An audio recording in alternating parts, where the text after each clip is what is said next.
اعوذ باللہ السمیع العلیم من الشیطان الرجیم، بسم اللہ الرحمن الرحیم۔ محمد جہاں زیب چودھری اور میں ہوں عوام دوست پارٹی سے، اور میرے ساتھ موجود ہیں کاف لیگ کی سینئر نائب صدر میڈم زیبا ناز، اور ہمارے تیسرے پارٹیسپینٹ سینئر جرنلسٹ احسان ناصر اس وقت موجود نہیں ہیں آؤٹ سیشن جانے کی وجہ سے، لیکن ہم جو ہے وہ آپ کی انفارمیشن کے لیے آج بھی حاضر ہیں، اور میں زیبا ناز صاحبہ سے ریکویسٹ کروں گا کہ وہ کنٹریبیوٹ کریں اور پھر ہم بات کو آگے بڑھائیں۔ بسم اللہ الرحمن الرحیم۔ ہم احسان ناز صاحب کی کمی آپ کو محسوس نہیں ہونے دیں گے، کیونکہ ان کو سن کے اور ان کی رہنمائی کو ہم اس طرح ضائع نہیں ہونے دیں گے، اس لیے آج ان کی کمی تو ہوگی لیکن کوشش کریں گے کہ اس کو ہم پورا کر سکیں۔ سب سے پہلے تو شکریہ جازیب صاحب آج کے اس موضوع کے اوپر، جو کہ آج کل زیادہ ایشو بنا ہوا ہے، وہ یہ ہے کہ پاکستان میں معیشت کا بحران دن بدن بڑھتا جا رہا ہے اور بہت زیادہ پٹرول کی قیمت، جو کہ ایک ہفتے 60 روپے قیمت بڑھا دی گئی ہے، ابھی 40 روپے اور بڑھائیں گے۔ اس وجہ سے 100 روپے کا وہ ٹیکہ لگانا چاہ رہے ہیں، کیونکہ مفتی اسماعیل نے یہ کہا ہے کہ ہمارا جو خسارہ تھا وہ پورا ہو چکا ہے۔ ان کو 60 روپے کا بجٹ جو بڑھایا گیا تھا، لیکن حکومت ابھی بھی یہ چاہ رہی ہے کہ 40 روپے اور بڑھایا جائے۔ اس سے ہماری تمام تر جو قیمتیں اوپر چلی گئی ہیں کہ پہلے جو لوگ وہ جو خرد و نوش روٹین کی خرید سکتے تھے، وہ بھی اس قابل نہیں رہ گئے۔ عوام کو ابھی بھی ہوش کے ناخن لینا چاہیے، حکومت کو ابھی بھی ہوش کے ناخن لینے چاہیے کہ یہ کام آپ وہ کریں جو سے عوام کو ریلیف ملے۔ اور یہ جو نعرہ لگا کے آئے تھے کہ ہم انشاءاللہ قیمتیں کم کریں گے، پٹرول سستا کریں گے، بجلی سستی کریں گے اور خوردروز کی چیزیں سستی کریں گے، اس پہ یہ توجہ ہی نہیں کر رہے، بجائے کہ یہ حکومت بنانے پہ اور منی لانڈرنگ پہ یہ توجہ کر رہے ہیں۔ اور ان کی یہ خواہش ہے کہ نواز شریف، ان کے بیٹے اور یہ جتنے بھی لوگ ہیں وہ یہاں آتے رہیں، یہاں پہ کوئی ان کو روک ٹوک نہ ہو اور یہاں سے وہ پیسے لے کے ملک سے باہر جاتے رہے۔ لیکن پاکستانی عوام کسی صورت میں بھی یہ نہیں چاہیں گے کہ یہ چور لٹیرے ڈاکو یہ منی لانڈرنگ کر سکے۔ اور یہ ابھی جو فوج کی بات آئی ہے، یہ جو ہمارا ایٹمی قوت ہے، اس کے اوپر جو ڈسکس ہو رہی ہے، میں یہ ان کو واضح کر دیتی ہوں کہ روس بہت بڑی طاقت تھی، اس کے پاس بھی بڑے ایٹم بم تھے، لیکن جب وہ معاشی طور پہ کمزور ہوا تو اس کا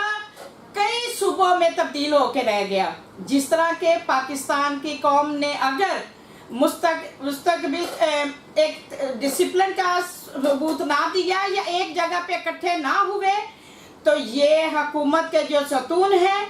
وہ اکٹھے نہ ہوئے۔ اور یہ میرا بات کہتے ہوئے مجھے بڑا افسوس ہو رہا ہے اور خوف بھی آ رہا ہے کہ میں یہ کہتی ہوں نہ کروں، لیکن یہ کرنی پڑتی ہے، ورنہ یہ ایٹم بم بھی ہمیں نہیں بچا سکے گا، نہ یہ فوج ہمیں بچا سکے گی، نہ کہ دنیا کی وہ تاریخ بچا سکے گی، ہم زمین دوز ہو سکیں گے۔ میں یہ سمجھتی ہوں کہ وزیر اعلیٰ جو پنجاب یہاں پہ داندلی سے جعلی وزیر اعظم بنے ہوئے ہیں، اور مجھے وہ ٹرانسفر جو پوسٹنگیں ہو رہی ہیں وہ بھی جعلی سمجھی جا رہی ہیں، کیونکہ وہ وزیر اعلیٰ پنجاب ہے ہی نہیں، نہ ہی یہاں پہ کوئی مہنگائی کو پوچھنے والا ہے اور نہ کہ لائن آرڈر کو پوچھنے والا ہے، اور نہ ہی کسی قسم کی یہاں پہ ایک کام سارے رکے ہوئے ہیں۔ پہلے بزدار تھا 3.5 سال، اس نے وہ لوٹ ماری کی، اب حمزہ شہباز آ گئے، انہوں نے آ کے ملک کا بیڑا غرق کر دیا۔ اب مرغی وہ ان کے گھر سے نکلتی ہے تو وہ 600 روپے کلو ہو گئی ہے۔ مجھے یہ بتائیں کہ مہنگائی کس طرف جا رہی ہے۔ اور یہ وہ لوگ ہیں جو کہتے تھے جی عمران خان ہے تو اس نے کرپشن شروع کروا دی ہے، اس نے مہنگائی کر دی ہے، ان کے نعرے کدھر گئے؟ تو یہ لوٹ مار کی حکومت ہے، سلیکٹڈ حکومت ہے۔ لوگ جب تک ان کے گریبان پکڑ کے کھڑے نہیں ہوں گے، گریبان پکڑ کے ان کو سیدھا راستہ نہیں دکھائیں گے، تب تک یہ ہوش کے ناخن نہیں لیں گے۔ جی انقلاب فرانس سے پہلے میں آپ کو ایک واقعہ آپ کی نظر کرتا ہوں کہ فرانس کے بادشاہ کی ٹرین جو ہے وہ کتوں کے لیے بسکٹ لے کے پیرس پہنچی. اس وقت ملک میں غربت کا یہ عالم تھا جو آج کل پاکستان کا ہے، اور حالات اتنے بدترین تھے کہ عوام کو سمجھ ہی نہیں آتی تھی کہ ہاں ہمارا پرسان حال کون ہوگا. ریاست کے سارے ادارے موجود تھے اور ریاستی جبر جو ہے وہ اپنی انتہاؤں کو چھو رہا تھا. ایسے وقت میں ٹرین جب فرانس کے پیرس کے اسٹیشن پہ پہنچی تو ایک بسکٹ جو ہے وہ نیچے گر گیا. اس بسکٹ کو ایک نادار، مفلس، غریب اور بھوکی عورت نے اٹھایا اور کھا لیا. جیسے ہی اس نے وہ بسکٹ کھایا ایک ڈنڈا نکلا اور ایک فوجی نے جو محافظ تھے وہاں پہ موجود، ان بسکٹس کی حفاظت کرنے کے لیے جو لوگ موجود تھے، ان کتوں کی خوراک کی حفاظت کرنے کے لیے جو مامور تھے، ان میں سے ایک نے ڈنڈا لہرایا. اس کو روکنے کے لیے ایک ہاتھ آگے بڑھا، اس ہاتھ کو ایک اور ڈنڈا پڑا، دوسرا ڈنڈا پھر مارنے لگے، ایک اور ہاتھ آگے بڑھا. اس طرح آنن فانن 1 سے 1.5 لاکھ لوگ جو ہیں غربت کی چکی میں پستے ہوئے لوگ، وہ ایک طرف کھڑے ہو گئے، اور 1000 کے قریب وہ جو حفاظت کرنے پہ مامور جو بھی فوجی یا سپاہی موجود تھے، انہوں نے ان کو مارنا شروع کر دیا. یہ آگ اتنی بھڑکی کہ ہمارا اتنا میڈیا ہونے کے باوجود آپ اندازہ کریں کہ وہ آگ فرانس میں ایک دل سے دوسرے دل تک، ایک کان سے دوسرے کان تک اور ایک زبان سے دوسرے زبان تک چلتے ہوئے اتنی تیزی کے ساتھ پھیلی کہ لوگوں نے شاہ کو گریبان سے پکڑا اور اٹھا کے پیرس کی گلیوں میں گھسیٹا، اسی طرح جس طرح سے شہباز شریف صاحب زرداری صاحب کو گھسیٹنا چاہتے تھے، نہیں گھسیٹ سکے.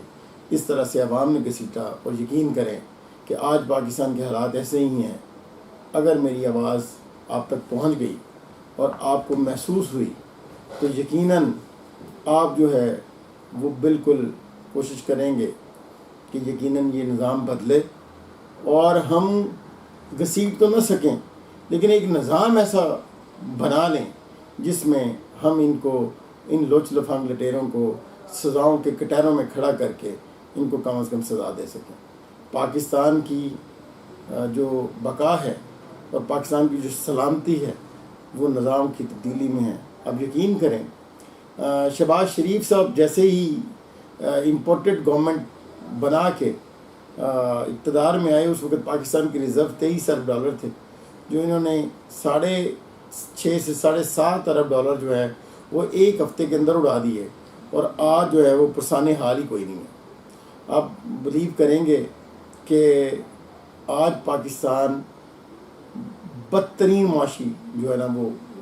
عدم استحکام کا شکار ہے، بدترین مہنگائی ہے، اور عوام کو پوچھنے والا کوئی نہیں ہے. یہ مہنگائی اور بڑھانا چاہ رہے ہیں تاکہ یہ سارے اقتدار کے بھوکے لوگ جو ہیں وہ نئے سرے سے عوام سے اکٹھا کیا ہوا پیسہ اس کی بندربان کریں گے، اور اپنے محل جو اپنے پیٹ میں ڈالیں گے، جو پیٹ کے دوزخ ان کی کبھی نہیں بھرے گی،